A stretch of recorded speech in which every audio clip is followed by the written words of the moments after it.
The last time Antoine Fuqua and Denzel Washington did a movie together, it was called Training Day, which I'm sure you all remember. They're back together for this one. Here's Antoine Fuqua.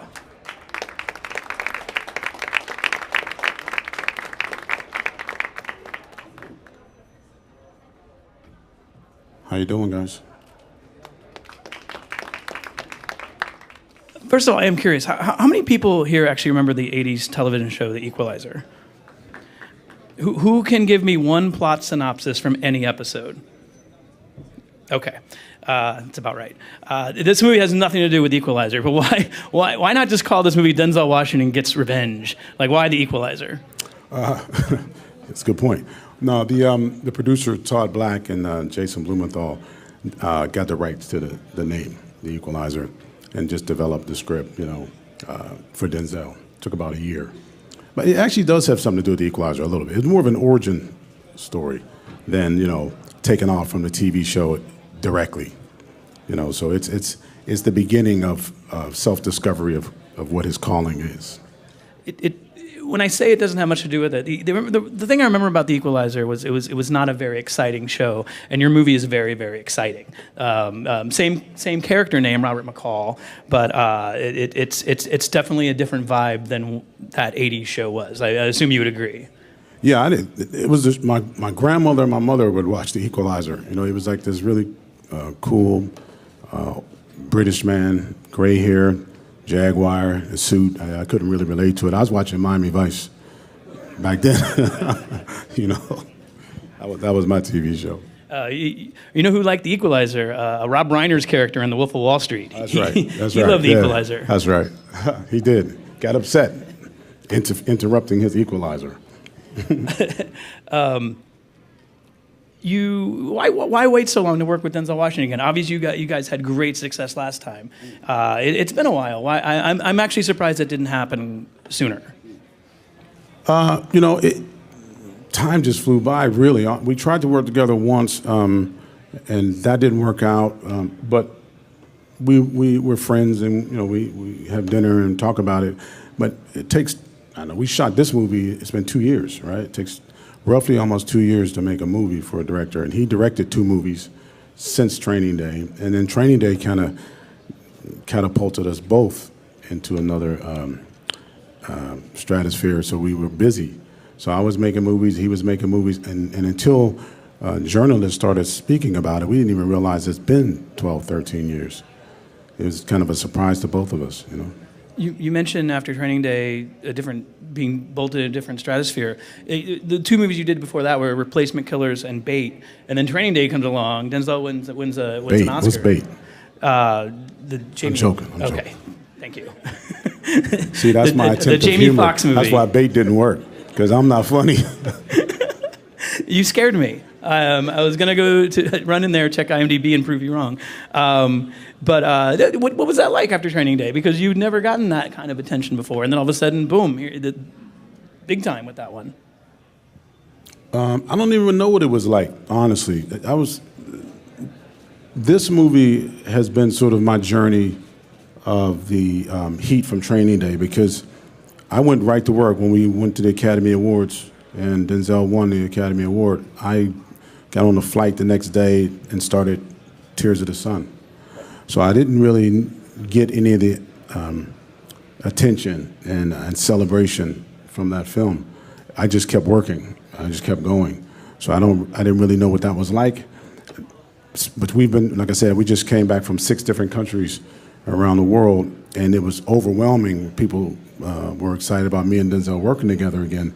So this is my first time really experiencing the energy from Training Day. You mentioned that being in 6 different countries. I interviewed you in Canada for the Toronto International Film Festival. It seems like a year ago now. But for all those people who want to be filmmakers and have a big-time film like this, explain how tired you are right now. Very. Yeah, literally just got off the plane 2 days ago, I think, and did an IMAX screening last night. Been doing press all day. It's a blessing, but I'm exhausted, man. If it wasn't to come here and talk to you guys, I would be sleeping. Trust me. There's one scene I want to talk about in this movie. There's a scene where Denzel Washington's character goes down to the harbor, and there's an explosion.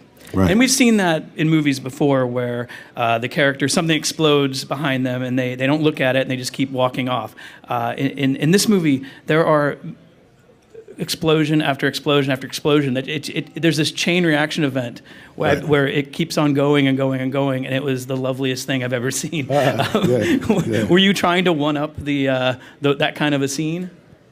Yeah, you're always trying to one-up, every scene. You're always trying to outdo somebody or make it cooler or more interesting. But the truth is, in a weird way, it was sort of my homage to Tony Scott. It was my way of sort of tipping my hat to Tony, because his relationship with Denzel, and he did the explosion and Man on Fire, and obviously I wanted mine to be different and better, because that's what Tony would want. But it was a little bit of that too, yeah. Obviously the premise of this movie is Denzel Washington plays Robert McCall. Seems like a normal, everyday guy. Works at a Home Depot type store called the Home Mart. Right. And he runs into a young woman played by Chloe Grace Moretz who needs his help, and he starts helping people in sometimes the most violent way possible. When it actually takes its time setting this up, but once it sets up, boy, does it really takes off. And the way his character kills people. Now, you mentioned trying to one-up the late Tony Scott. Did you try to one-up yourself every time you did a death scene in this movie? Yeah, I mean, you try to make sure it's going to be entertaining for the audience first, and then also you try to make sure it's exciting, and you can, each scene is elevated, the action. But the action is really more of the narrative for me. Each time he does something, it's informing you about his background and his character. And so, yeah, absolutely, I kept trying to one-up each event, but it was all based on the story beats and the narrative. You killed someone with a microwave. Yeah. What's the problem with that? It's no problem. I thought it was amazing. Yeah, oxygen in the microwave. Yeah. I don't want to spoil it, but yes. Yeah, I didn't want to say too much. That's why I stopped. You want to look at a clip? Should we look at a clip? Yeah, let's show them something. Okay, let's look at a clip.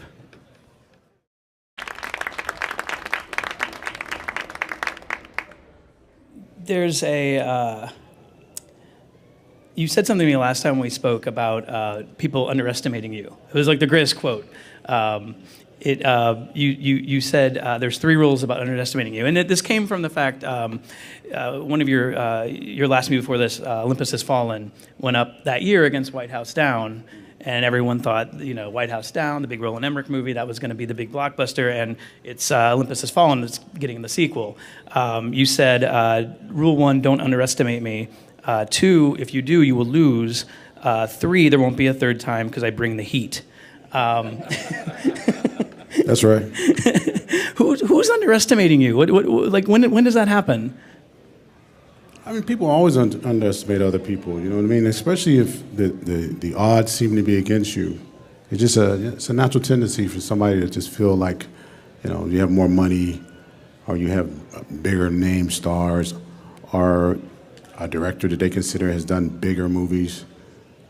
People have a tendency to assume that means that they'll be more successful than you, and or in other walks of life as well. You know what I mean? That's kind of the best thing that can happen to you, right? Because that gives you a little bit of fuel, and because they underestimate you, 9 times out of 10, they're not going to be 100% on their game, right? And then that's when you bring the heat. You brought the heat in this one. Oh, yeah. The heat is in this movie. Oh, yeah. We had fun making this movie, man. It's exciting. It's fun. You get your popcorn and your Coke, and you'll see some intense scenes. And me and Denzel picked right up where we left off on Training Day, but in a different way. Oh, definitely different. This version of Denzel doesn't really. At first, he doesn't want to be in this situation where he brought it on kind of himself in Training Day. Yeah, he's a reluctant hero. I mean, he's a guy that has a dark past and done some violent things, and you'll see how violent and brutal he can be in the scene when you see the movie, right? And he promised his wife, who's passed on, that he wouldn't go back to being that person. And he's trying very hard to do that. But he's also not really living his life fully. He's a guy that's living in half worlds. So you can't live in half worlds. Part of him, like at the diner, and Chloe Moretz's character plays a young prostitute. They meet at this diner every night around 3 o'clock at night. Not meet together. She shows up there all the time. He's over there reading books. And this is the first time they actually sit and talk to each other. And you see that she sees something in him that no one else can see. And he's a guy that can't sleep at night until a particular scene where you see what he does. And then all of a sudden, the next shot is he's sleeping pretty good because he has comfort in chaos. And like you said, we take our time in the movie so that you see a guy that's very quiet, very lonely, very compassionate, that can be extremely brutal, right? So he's a reluctant hero. I mentioned the microwave scene. That it takes place in a very elaborate scene set at the Home Mart, where Denzel Washington is taking on numerous people all at the same time, but using only items you would find in a Home Depot type store to kill these people. Did you have to actually, do you have to call and say, like, would this appliance really do that kind of damage to the back of someone's head? Or like, how do you research that? Or is it just common sense? Maybe it's just common sense. Some of it's common sense, but some of it is, I spent some time with some guys who specialize in these things. Who specializes in killing with drills? Well, there's some people that do it for a living, not drills, but whatever's in the room. Okay. You know, I mean, luckily, they're on our side, right? But yeah. But we sat and spent some time with them, and basically they put up an image of the human anatomy, and we talked about all the soft spots, and you know how fragile we really are. Right. You know, and when you look at some of these weapons and tools, what they do or can do to you is all very real. And it's all in certain spots on the body. So that's where a lot of that came from. I saw a very interesting analogy today, and I don't know if you'll like this or not, but and it was favorably. Will Leach from Deadspin compared that scene to an adult Home Alone scene where he's taking all these items in the house to beat the bad guys. Everything's got to get put in a box, man. It's amazing, man. It just can't be something on its own. It's not my analogy, but I did think it was interesting. No, it's good. It's all good. I mean, it's fun. I mean, it's fun. It's brutal. It's fun. You know, it's like going into the jungle to fight Ho Chi Minh. You're going into somebody else's territory. They know where all the tricks and all the, you know what I mean? They know where the holes are. They know how to use that place. So that's the analogy. I said, this guy's used to guerrilla warfare. And these people were coming into this place to kill him. That was their first mistake, right? A guy like this, in a place like that, everything in there is a weapon. You know, even based on the way he handled the other guys. In another scene earlier in the movie, and the guy Teddy, played by Martin Coates, when you see how brutal he was there, that should inform you not to go in there with all these things in there. You know what I'm saying? So, yeah, that's the deal. You want to look at another clip? Yeah, let's show them another one. Okay. So a good friend of mine who's also an entertainment journalist met Jake Gyllenhaal out for breakfast the other day for an interview, and he was amazed by his six-pack abs he has right now because he's currently, well, he just finished filming with you for a boxing movie called Southpaw. Yeah. And I've heard you say that we will not recognize Jake Gyllenhaal in this movie. No, you won't. I gutted him out. I had him training 6 months ahead of time, twice a day. You know, I mean, I've been boxing for 15 years, and my trainer, we took him to Mayweather's gym in Vegas, church gym out here. Took him to every fight. I mean, he's a beast, man. When you see him in his movie, he's turned himself into a fighter when you see him. You won't believe it's him. And you'll see him doing all the fighting. There's no stunt guy. He took some hits. What took you so long to do a boxing movie? Because I feel like that would have come earlier for you too. Because it's a boxing movie, but it's not really about boxing as much as it's about a man learning to become a father learning the responsibilities of being a father, and controlling his anger. It's more of that type of story. It's a real heartbreak, and I can't wait for you to see it. It's really a powerful drama, but the boxing is ridiculous. I mean, I shot at Madison Square Garden, and we recreated Caesar Palace. I shot it with all the HBO guys and really went in on it. And every fighter in it is a real fighter. I had Victor Ortiz, knocking him around, knocking Jake around, So I mean, it's intense, man. And this makes me happy because you did the Equalizer with Denzel Washington, and now you're doing a boxing movie, and you seem so happy about these. This like and nothing against this movie, but this makes more sense than King Arthur. What? Which that was a good. I like that. I actually like that movie, but it's like a little slight right there, man. Oh, that's not a slight. I just cannot. I've been waiting for both of these from you for so long. And then it's like, oh, okay, he's going to do King Arthur. Then maybe we'll get the boxing movie and Denzel again. Well, you know what the truth is about King Arthur? I wish I had another chance to do it again because I learned so much doing that film, and I learned a lot about the studio system and things like that. I would never. What's that mean? What did you learn about the studio system? Well, I would never make a movie. We agreed to make an R movie, and then it was Disney changed on me in the middle of beginning to film the movie to make it a PG. And that's hard because I designed it all a complete different way. And when you do that, everything you dreamed of and all the things you really want to do start to come out the script, and you can't shoot these things. So it's very difficult to do that. But more than anything, it's just I've learned a lot even as a filmmaker since then. I've evolved since then, I like to think. But the reason I did King Arthur is for minority filmmakers, or even just poor kids, period, but especially minority, whether black, Latino, whatever. If they want to become a director, the idea is that you can do anything you want to do. You got to do it well, doesn't always work out, but there's no reason to have to always do something based on your color. You know what I'm saying? There's no reason to always have to do something based on your own life experiences. You can dream about making King Arthur. You can dream about making the movie Going to Space. I did that just to say that. Now, whether it's successful financially or creatively, I wish it was a better movie, and I will make an epic again, and it will be better. But they need to see me do something other than Training Day. Training Day is something I grew up with. I know that world. There's no reason to put them in a box. And I'd rather be an example for them to say, if a kid wants to make a movie about, I don't know, whatever, right? A deep blue sea. And somebody says, what do you know about the deep blue sea? You grew up in the ghettos of whatever. You can say, well, Antoine did one. Well, he did this or he did that. How come I can't do it? But if you don't have an example of that, sometimes it's hard for people to see past your skin color or your background. So King Arthur wasn't just about the movie. It was about something bigger for me. That's like the best answer. That was so great. Let's do some questions for the audience. Hi, how's it going? Hey, man. Do you have any more advice for aspiring filmmaker? Yeah. Learn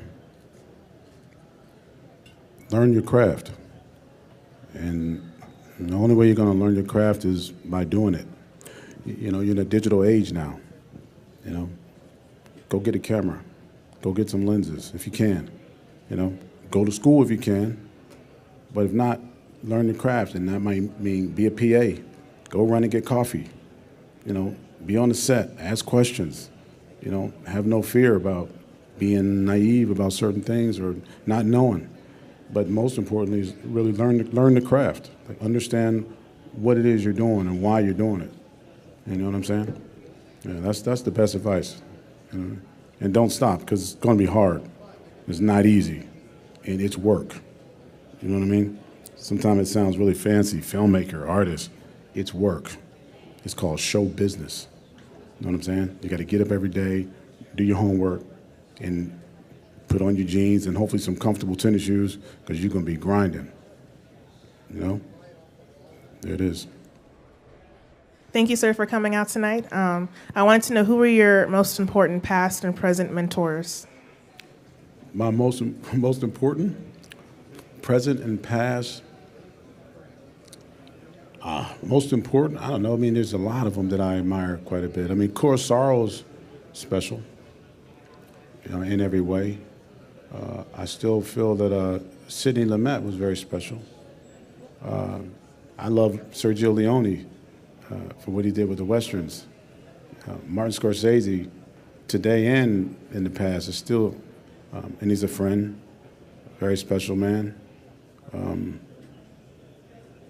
You know, I mean, I think Oliver Stone is a fantastic filmmaker, and you know, he's a powerful filmmaker. Francis Ford Coppola. A lot of those guys I grew up with because of the era. You know, like for me, you know, they had a certain freedom in the '70s and late '60s where they were making movies and they were able to make these powerful films and Taxi Driver and things like that, or Dog Day Afternoon and those movies where they had the freedom to actually really tell their stories on film. And now it's a little different. It's a little harder to make those kind of films. Because like I said, it's show business, and if it doesn't make money, it's hard to get that done. It's hard to even sell that idea to somebody. Can you imagine going up to somebody saying you want to make Taxi Driver?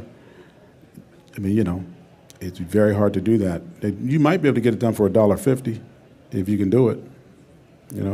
So yeah, those are the people I admire. Hey, how are you? I like your films. Thank you. Have you ever thought about doing science fiction? No, you know what? I don't. Not really. I mean, but I don't think about movies sometimes in genres as much. Like if I read a script that I felt passionate about, and it just happened to be in that world, I would probably want to do it. But that's not a genre, if we're going to put it in the box, that I gravitate towards a lot. But that's just because I don't read a lot of science fiction scripts. There are a lot of incredible, brutal scenes in this film.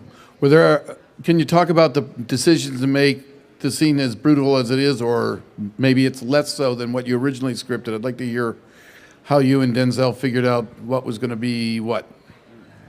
Well, like I said before, for me, brutality only comes out of the narrative, and it has to be something that comes out of the character, right? Robert McCall is a gentle man in the beginning. He's a quiet man in the beginning. The people that he's aggressive towards brought the violence to him. But let me put it this way. There are violent men in the world, and there's men that understand violence, right? So the point of doing that is this. If you're a violent individual, you get into fights and you're nasty and you're mean. If you understand violence, you want nothing to do with it because there is no going backwards, right? Everybody's dying. That's a different individual. So the violence was to inform you of his background as opposed to exposition. And it had to be brutal so you really understood that he was even more brutal than the men he was killing. Also, I don't believe in, if you're making a rated R movie, make a rated R movie. If you're making PG or PG-13, make it that. But don't walk the line, because people pay their money to come in and see a film, give them what they pay for. That's how I see it. How you doing? I would like to know, is there any actor or actress that you haven't worked with that you would love to? Yeah, there's some great actors out there I haven't worked with. I mean, Michael Fassbender is a beast. I think Christian Bale is really powerful actors. Meryl Streep would be a dream to work with her, in any capacity. So yeah, there's a group of them out there, man, that I can go down the list, but there's a group of them that I really would love to work with, just to have the experience to work with them, When you found out that filmmaking was your passion, what steps did you take to advance your career? I dove in. It's like when I was telling this young man here. I went to school in West Virginia. I'm from Pittsburgh, Pennsylvania. I moved to New York. I got a job as a PA, and I just dove in with both feet, and I just started learning, and I just started, studying film. I watched every movie from The Great Train Robbery up to date at that time in different genres. I was around filmmakers as much as I could. I would ask questions all day. I was writing quite a bit. You know what I mean? But you just have to dive in with both feet. And you can't dive in always saying, I'm going to be a director. You just got to get in there and sort of feel it out and see what you're really good at, see what's talking to you, If it's directing, then go for that. I always say, it's like a target. One thing about making movies is once you figure out what it is you want to be, you got to go after it with everything you got. Everything you got. Because there's a lot of people wanting to do the same thing. They think until the opportunity starts to come. So that's what happened with me. I just dove in. When I found directing was my passion, I just never stopped until I got the opportunity to prove it. And even prove it to myself to see if I even had what it takes to be a director. Hi, I'm just wondering what you would like your audience... Hi. I'm sorry. Hi. It's okay. I was just wondering what you would like your audience to take away most from this film, besides the wonderful action sequences. Well, I mean, it's a story about doing the right thing, helping others that can't help themselves. And it doesn't always have to be violence, it's just about taking steps when you see somebody that's, weaker or in need. If one person helped another person, just one in the world, we'd be a whole different planet. You know what I mean? That's what it's all about, doing the right thing. Yeah. Yeah, hello. Good evening, sir. I'm from Nigerian descent. I'm wondering, would you consider Nigerian actors for next movie or whatever? Nigerian? Yeah, I mean, absolutely. Why not? I never think. I mean, if it's a role that, if you can get rid of the accent, right? If he's supposed to be American and you got Nigerian accent, that's a problem. But if it's a role that doesn't require an American accent, why not? If you can act, you can act. You're an actor? You're a musician? Oh, okay. All right, that's cool. Hi. My question is really we all measure our success at different levels in our life where we are. So I just wanted to know, from where you started to where you are today and where you're going. How do you measure that? Where do you feel you are? Have you achieved, or do you have some big dream of a film that you want to do? And then maybe you can extrapolate a little bit.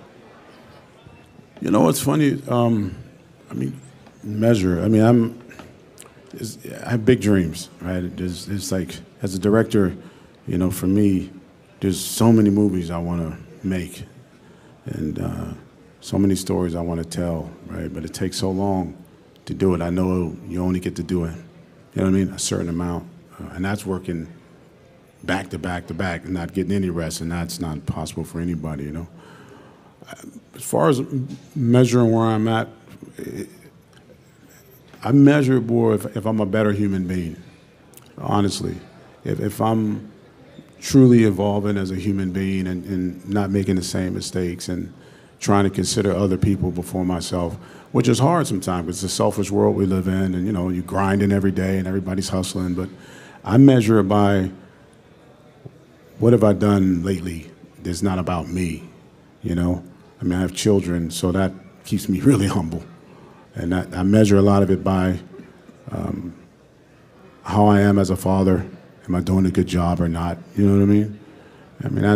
That's the biggest measurement for me, is if I'm a better human being or not. Hollywood, I don't measure myself by Hollywood, man, because Based on one of your answers, I can't get the thought of you doing a Western out of my head now. Yeah, my next one. Me and Denzel are going to do Magnificent Seven next. Start filming that in March of next year. So I'm very excited. That's like a boyhood dream. I used to watch Westerns with my grandmother all the time. And so it's important It's Yeah, and important to me. that news just broke couple weeks ago, right? That was the yeah. Yeah, So, yeah. So we're going to start that in March. Denzel's going to start riding horses next week, and we're going to go get him. that's it. Thanks for everyone for coming out. The movie Thank comes you, out guys. this Friday. Take care. Antoine Fuqua, everyone. Go see the. It's been 12, 13 years. It was kind of a surprise to both of us, you know. You mentioned after Training Day being bolted in a different stratosphere. The two movies you did before that were Replacement Killers and Bait, and then Training Day comes along. Denzel wins Bait. an Oscar. What's Bait? The Jamie. I'm joking. Okay, thank you. See, that's my attempt the at Jamie humor. Foxx movie. That's why Bait didn't work, because I'm not funny. You scared me. I was gonna go to run in there, check IMDb, and prove you wrong. But what was that like after Training Day? Because you'd never gotten that kind of attention before, and then all of a sudden, boom, big time with that one. I don't even know what it was like, honestly. Washington gets revenge. Like, why the Equalizer? That's a good point. No, the producer Todd Black and Jason Blumenthal got the rights to the name, the Equalizer, and just developed the script, you know, for Denzel. Took about a year. But it actually does have something to do with the Equalizer a little bit. It's more of an origin story than, you know, taking off from the TV show directly. You know, so it's the beginning of self-discovery of what his calling is.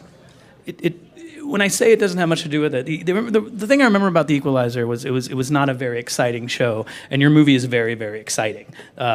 Same character name, Robert McCall, but the last time Antoine Fuqua and Denzel Washington did a movie together, it was called Training Day, which I'm sure you all remember. They're back together for this one. Here's Antoine Fuqua.